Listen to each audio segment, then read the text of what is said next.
La sombra del Padre. Historia de José de Nazaret. Jan Dobrazinski. Primera parte, la esposa. Capítulo 9. Se iba ambientando cada vez más en la ciudad donde se había establecido. Amplió la casa que había comprado, tiró la pared que cerraba la gruta y construyó otra más adelantada para tener más espacio. En la pared abrió también unos huecos para las ventanas. Aquí instaló su taller. Al fondo, detrás de una cortina, estaba la verdadera vivienda. Trabajaba a su estilo, con cuidado y precisión, sin prisas. Pero, antes de reconstruir la casa, lo primero que hizo fue un cubo para sacar agua del pozo. Puso en este trabajo toda su habilidad. Trató de hacer un cubo que al mismo tiempo fuera mayor y más ligero que el utilizado por las mujeres para sacar agua. No escatimó esfuerzo. Siempre ponía el corazón en su trabajo. Esta vez, sin embargo, la realización del cubo se transformó en una verdadera canción de amor. Cuando estuvo terminado, se fue al pozo antes del amanecer y cambió el antiguo balde pesado por el nuevo finamente decorado al fuego. No mencionó a nadie lo que había hecho. Volvió a casa y se puso a trabajar. Pero el corazón le latía inquieto. Seguía sin ver a Miriam, si no era en casa de Cleofás. Se saludaban, si se veían en la calle, pero no hablaban juntos. Ahora eran novios, y lo sabía la gente de Nazaret. José tenía un particular cuidado para que no recayera en Miriam ninguna sospecha de ligereza. Aquí en la tierra de los paganos, el comportamiento de las jóvenes era diferente. Las muchachas griegas, las sirias, las queneníes, no esperaban el enlace oficial. Se veían con sus novios y se convertían en sus amantes. Sus gritos y sus risotadas trastornaban a veces el corazón de José.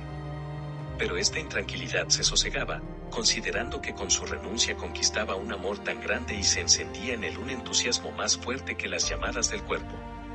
Solía pensar a menudo en Zacarías e Isabel y en lo que le contó aquella vez el viejo sacerdote.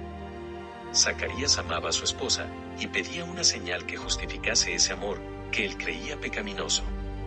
Él, José, había encontrado el amor por Miriam tras muchos años de espera. Pero no dudaba ni por un momento que era el Altísimo mismo quien le había traído aquí a Nazaret como llevó a Tobías hasta Sara. La muchacha era un don suyo. Este don exigía sacrificio, un sacrificio parecido, pero superior, al de Tobías. Pensaba que gracias a ese don se le había abierto el mundo secreto del corazón de la muchacha y ya nada le separaría. Miriam no le dijo lo que pensaba del cubo nuevo. Pero al día siguiente de haberlo cambiado, al volver José a su casa, tras una ausencia un poco larga, encontró a su asno comido, bebido, cepillado, con tanto esmero que su pelo gris claro recordaba un tejido precioso traído por mercaderes desde el lejano oriente.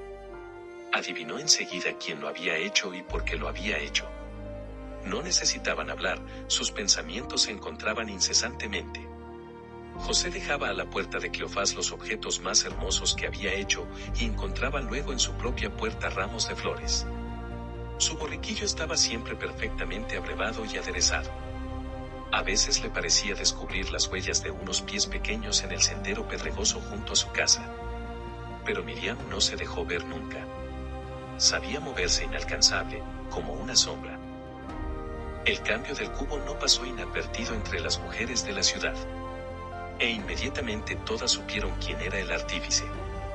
Difundieron la noticia entre padres y maridos. 2 días más tarde, mientras José realizaba unos trabajos de albañilería, se presentaron ante él 2 hombres ricos de la ciudad, Joel, el tintorero conocido por todo el mundo, y Gerim, el no menos apreciado fabricante de sandalias decorativas.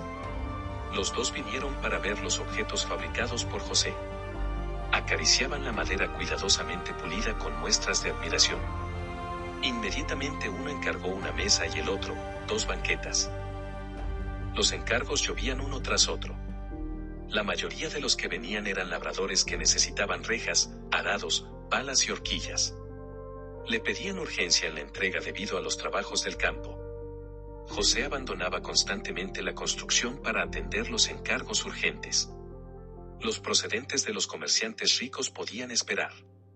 Para él las herramientas de trabajo tenían preferencia. Ganaba poco con ellas, pero lo que ganaba le bastaba ampliamente. Iba ahorrando para el mujer, que se había comprometido a pagar por Miriam a Cleofás, también daba a los necesitados. La noticia pronto se extendió entre los pobres de la ciudad y, en cuanto desaparecían los que venían con encargos, de detrás de los árboles y de las paredes salían tímidamente ciegos, cojos e incluso leprosos. Ninguno se marchaba sin ayuda. Los días transcurrían uno tras otro. Ya había pasado medio año desde que José llegó a Nazaret. La casa fue por fin terminada. Los encargos no faltaban. José, aunque hacía muchas cosas, se aplicaba siempre con esmero y no entregaba nada sin antes haberlo terminado cuidadosamente. Normalmente daba un plazo más bien largo, pero casi siempre el trabajo estaba terminado antes. Tal como ocurría en Belén, por su taller empezaron a aparecer los niños. De lejos parecían sentir su simpatía, aprendió rápidamente a reconocerlos. Los conocía por su nombre. Desde luego, los primeros eran los hijos de Cleofás, venían los chicos, venían las chicas. Hablaba con ellos y escuchaba lo que decían. A los mayores les enseñaba cómo utilizar la sierra, la garlopa, el martillo. Después de los niños vinieron los mayores. Les atraía no solo la curiosidad de conocer al nuevo Nagar. Venían con ruegos de ayuda o consejo. José no podía imaginarse por qué él, siendo joven, poco hablador, recién llegado a la ciudad, se convertía en consejero de muchas personas mayores que él y ciertamente más experimentadas. Un día, Cleofás apareció por el taller de José. Aunque la diferencia de edad entre ellos era poca, José trataba siempre al tutor de Miriam con el respeto debido a su posición. Al ver a Cleofás dejó inmediatamente su trabajo, se limpió las manos y le invitó a sentarse en un banco ancho que había hecho para las visitas. Le ofreció hidromiel, pero Cleofás rehusó con un movimiento de cabeza. Algo le preocupaba y se veía que el asunto que le traía ocupaba todos sus pensamientos. Pero le costaba expresarlo. Cleofás se frotaba sus grandes manos y hurgaba en el suelo con el talón, resoplaba, pero no se decidía. Esperando lo que iba a decir su futuro cuñado, José empezó. «Qué bien que has venido. Tengo algún dinero y quiero dártelo. No me imaginaba que podría cumplir tan pronto con lo prometido». Cleofás hizo con la mano un gesto de impaciencia. «No vengo por esto. Por lo que se refiere al mujer, ya sabes que no quería cogerlo. Eres tú quien se empeña en pagarlo. No dudé que lo ganarías pronto. No hay muchos trabajadores como tú. A Miriam no le faltará nunca de nada. Si fueras más exigente a la hora de fijar el precio». José sonrió. «Cobro lo que me parece justo. Cobras por el material. No valoras tu trabajo. También cobro por el trabajo, pero no quiero demasiado. El trabajo me produce alegría. O, a lo mejor no sabes, Cleofás, que gozo es trabajar con madera. Cada corte recuerda la cercanía del Altísimo». Cleofás le miró con atención.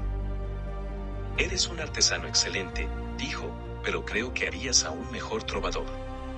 Algunos trabajan primero, luego cantan, después rezan. Pero, para ti, el trabajo es canto y oración». «Porque el trabajo es oración». Cleofás asintió con la cabeza. «Tú y Miriam sois iguales. Ella piensa lo mismo. Haga lo que haga, canta y reza al mismo tiempo. Pero es de ella precisamente». Carraspeó y empezó a retorcerse las manos según su costumbre. Cambió de tono, porque, sabes, he venido aquí para hablar de ella. «Te escucho, Cleofás». Volvió a carraspear y a resoplar, antes de empezar.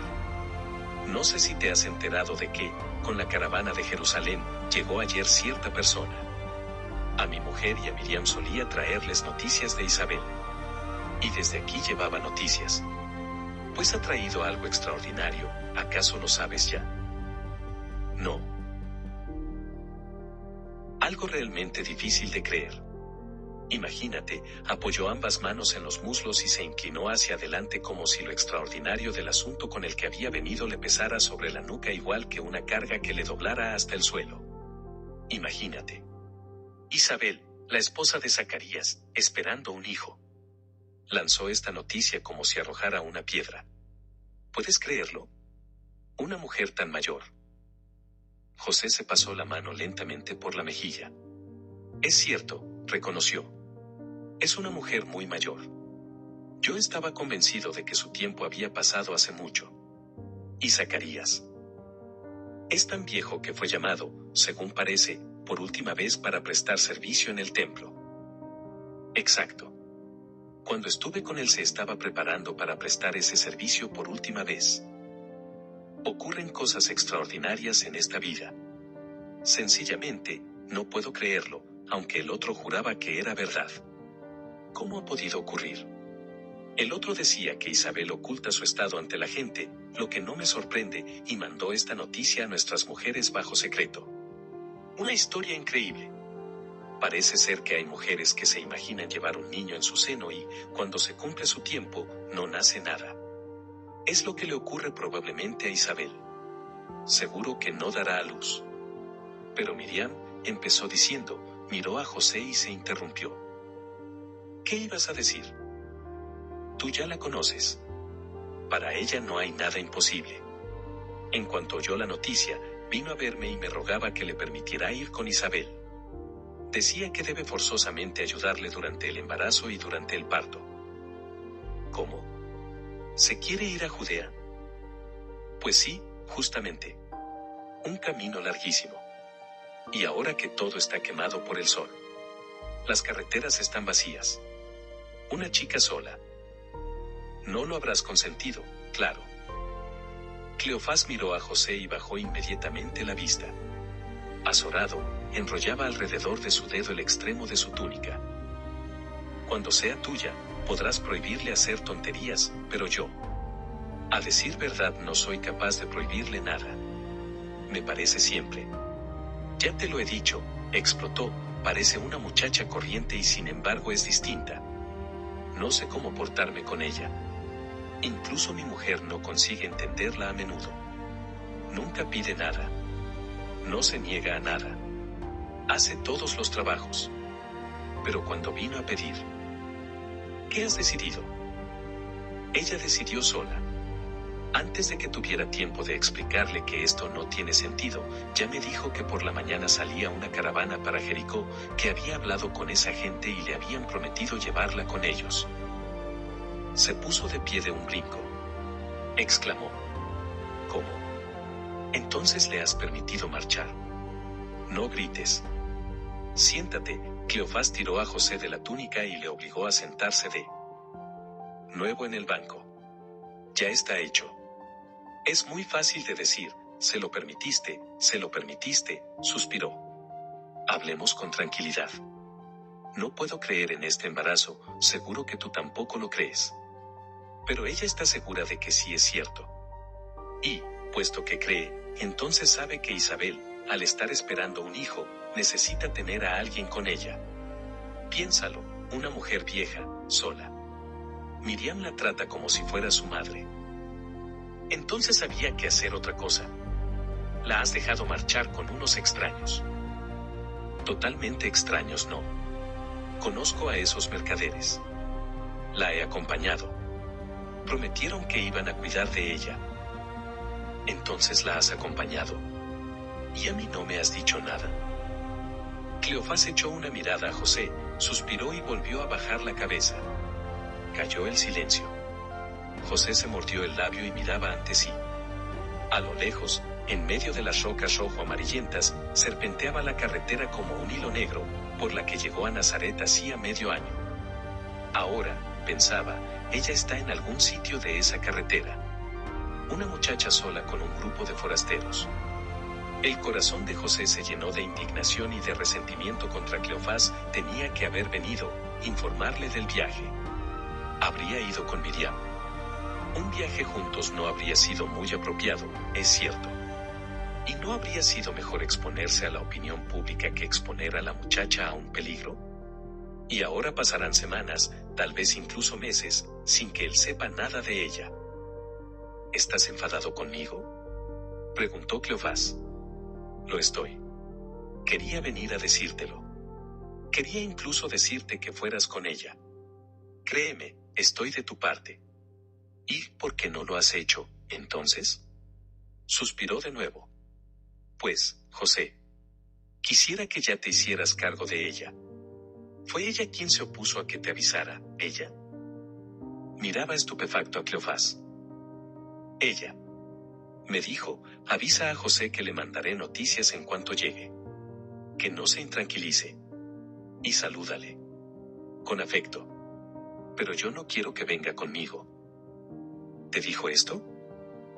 Empezó, y se cayó preso de una ola de resentimiento. Entonces fue ella misma. Sabía que él iba a preocuparse y sin embargo se fue. Y no quería que la acompañara. Ni siquiera se despidieron. Este pensamiento le abrazaba dolorosamente. Pero si él había aceptado siempre todo lo que ella había querido.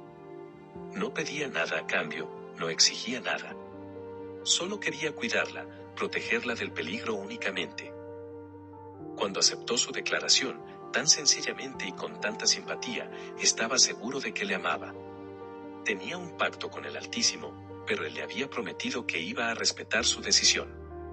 Estaba convencido de que, gracias a este sacrificio, la misteriosa luz que ardía en Miriam dejaría de ser un secreto para él. Su mundo oculto sería también su mundo. Desaparecería ese sentimiento de timidez que le asaltaba siempre que hablaba con ella. Lo sabrían todo uno del otro, pensarían en común. Solo así se imaginaba el amor. Y resulta que ella se va, llamada por asuntos que consideraba exclusivamente suyos. Como si quisiera mostrarle que no lo compartiría todo con él, que hay recovecos en su corazón a los que él no tiene y no tendrá acceso. El corazón de José se llenó de desilusión. Por primera vez apareció la duda de si la compañera soñada que había encontrado era realmente la que estaba esperando. ¿Acaso todo no era más que un malentendido, los consejos de Zacarías, los ánimos de Isabel, el encanto de Miriam? ¿Acaso tenía razón su padre recriminándole su espera? Los sueños forjados durante años no le habrían desdibujado el verdadero aspecto de la muchacha que había encontrado. Incluso las personas que le rodeaban perdieron inmediatamente su aspecto simpático. Miró de reojo la cara de Cleofás. La cara huesuda que emergía del espesor de la barba rojiza le pareció de repente obtusa y repugnante. Qué fácilmente se había dejado llevar por las apariencias, pensó. Incluso este hombre le había parecido sensato y cordial. Y sin embargo, a pesar de la amargura que le llenaba el corazón, se le planteó una pregunta: ¿renunciaría a esta muchacha? No. Era perfectamente consciente de que no podría encontrar nunca otra igual. Desde el primer momento que la vio en las escaleras bajo el arco del pozo, supo que la amaba, para todo y a pesar de todo. Hiciese lo que hiciese, no podía renunciar a ese amor. Estaba cogido en la trampa. Apretó con fuerza los labios y cayó. Cleofás resoplaba a su lado. El silencio se prolongaba. Al fin dijo Cleofás: pues ya ves. Es así. No quería decírtelo. No la entiendo. No tenía que haber obrado así. Yo estoy contigo. Pero ella es así, abrió los brazos afligido. Y, si la quieres, deberás aceptarlo. José se apretó la frente con los dedos. Ella también me había dicho, pensaba, que la entendería, porque la amo. La amo, pero no comprendo. Lo sé, contestó. Pero en esta afirmación no había convicción. Sencillamente, quería dar la conversación por terminada. Hacía 6 meses le parecía haber llegado a un puerto tranquilo donde podría quedarse toda su vida. Presentía ahora que iba a ser distinto. Su barca no había atracado a la orilla, sino que se había alejado del muelle y zarpado con rumbo a una desconocida y lejana aventura. Gracias por habernos escuchado. Nos puedes encontrar en Facebook, Telegram, YouTube y otras redes como AOPD, Asociación de Oración por los Difuntos. Bendiciones abundantes.